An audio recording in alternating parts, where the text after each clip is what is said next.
Olá amigo, olá amiga, tudo bem? Eu sou Carlos Manuel e o tema de hoje tem como título O Inventor das Falsificações.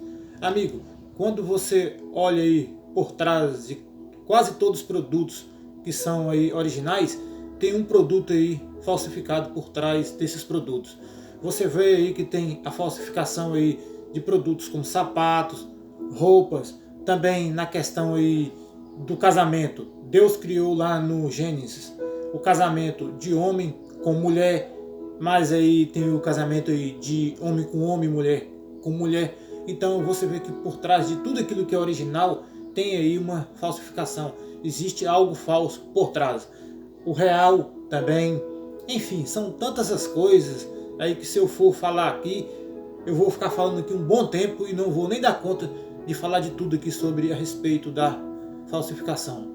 Então, existe aí o pai da falsificação. Agora, quem é esse tal pai da falsificação? Amigo, por incrível que pareça, o pai da falsificação é o próprio Satanás, é o diabo. Quando você olha aqui para o livro de 2 Coríntios, capítulo 11, versículo 14, diz algo aqui muito interessante, que diz assim: e não é de admirar, porque o próprio Satanás se transforma em anjo de luz. Então aqui você observa que o texto nos diz que não é para nós ficarmos admirados, porque o próprio Satanás aqui se transforma em anjo de luz. Isto é incrível, não é verdade? O próprio diabo se transforma em anjo de luz. Isto você tem mais clareza ainda quando você olha ali para o deserto da tentação de Jesus Cristo, ali em Mateus capítulo 4. Ali diz que Satanás se apresentou diante de Cristo e diz ali algo para com Cristo. Falou para Cristo o seguinte: se tu és o Filho de Deus, transforma estas pedras em pães. Olha que audácia, olha que ousadia do inimigo, a ponto de chegar até Cristo e disser, falar dessa forma para Cristo: se tu é o Filho de Deus, se tu és, transforma estas pedras em pães.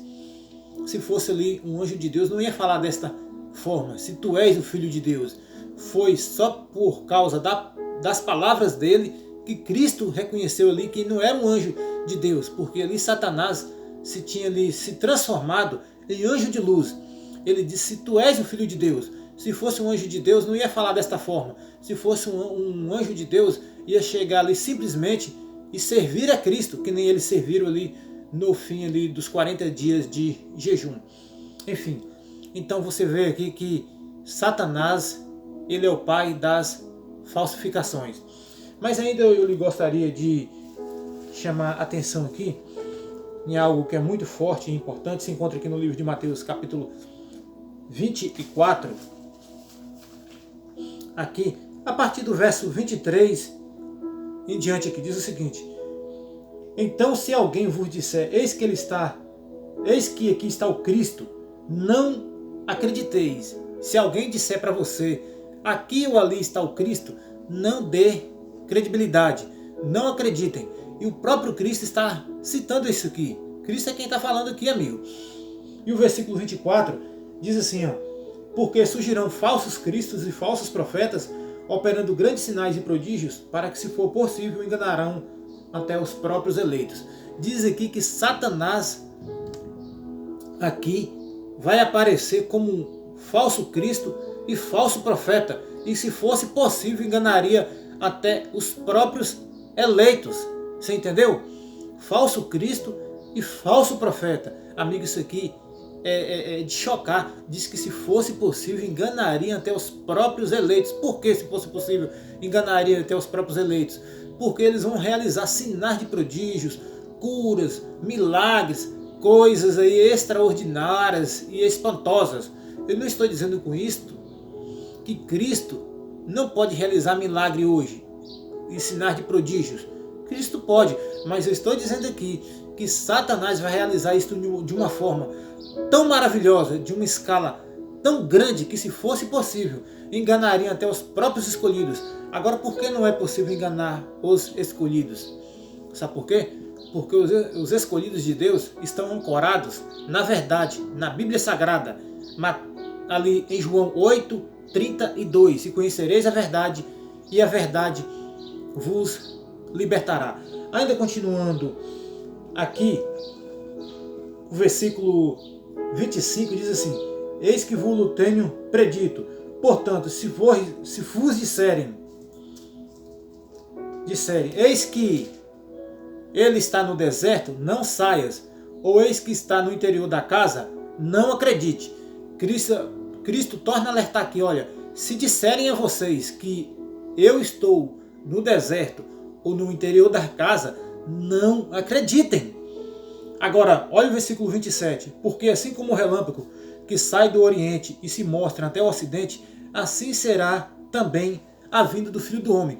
Cristo está dizendo aqui nesse texto que a vinda dele será visível e literal, e todo olho verá. Você pode ocultar o relâmpago? Não. Cristo diz que assim como o relâmpago que sai do Oriente e se põe até o Ocidente, assim será a vinda do Filho do Homem.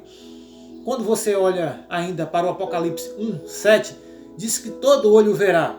Mateus 24, 30 e 31 diz algo aqui muito sério e importante. Diz assim, ó: então aparecerá no céu o sinal do Filho do Homem, e todas, olha aqui, todas está no plural, e todas as tribos da terra se lamentarão e verão o Filho do Homem vindo nas nuvens do céu com poder e grande glória. Aqui diz que Cristo vai vir e todas as tribos da terra vão lamentar sobre ele, e ele vai vir nas nuvens do céu com poder e grande glória. Aqui, amiga, todos os olhos, todos os povos verão.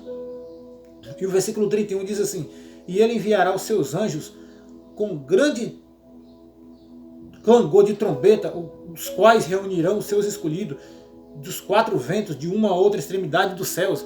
Aqui diz que ele vai enviar os anjos para as quatro extremidades da terra, até os céus. Esses 4 pontos da terra aqui, não é que a terra é quadrada, a terra é redonda, mas aqui são os 4 cantos cardeais da terra. Diz que Cristo vai espalhar ali os seus anjos ali vai por todos os cantos da terra, recolhendo os seus escolhidos. Quando você olha também para o livro de 1 Coríntios capítulo 15, ali tem uma ideia claríssima dessa questão aqui, da volta de Cristo. Ainda também em 2 Tessalonicenses, 1 Tessalonicenses capítulo 4, versículo 16 e 17, diz que a trombeta de Deus vai soar e os mortos em Cristo vai ressuscitar. Depois eles vão encontrar com os vivos que estão salvos aqui na terra, e eles serão transformados e arrebatados até o encontro do Senhor Jesus nos ares ali. Paulo cita isso aqui. Olha lá para você ver, amigo. Isso aqui é bem claro a respeito da segunda vinda de Cristo, que Cristo vai ficar nos ares. E que dia vai acontecer isso? A respeito daquele dia e hora ninguém sabe. Mateus capítulo 24, versículo 36. Nem os anjos de Deus, nem o Filho do Homem sabe. Cristo diz ali quando ele esteve aqui na terra. Então nós não podemos marcar data, nada disso aí. Agora, o pai da falsificação, o mentor da falsificação é Satanás.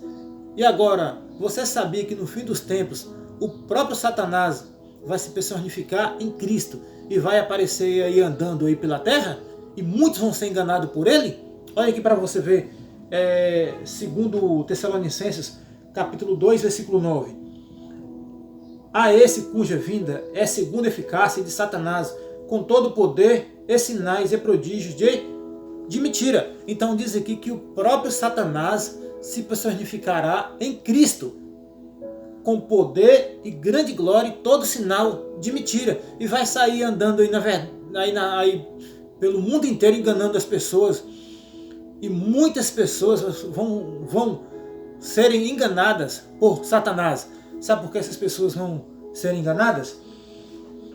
O versículo 10 aqui diz o seguinte, e o versículo 11 aqui também: e com todo o engano de injustiça para os que perecem, porque não receberam o amor da verdade para serem salvos.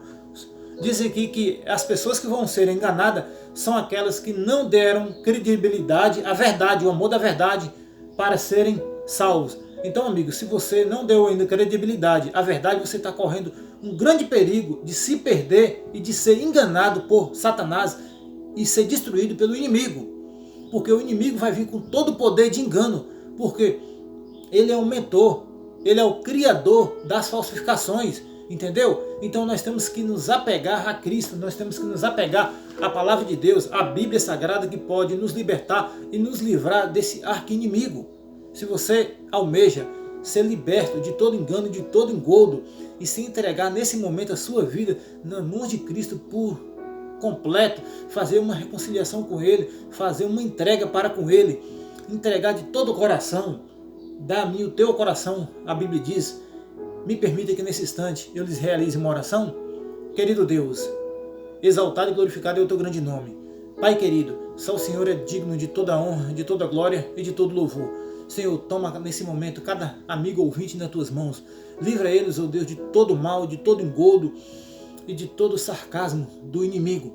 Querido Deus, livra os teus filhos da ruína total, da destruição de Satanás.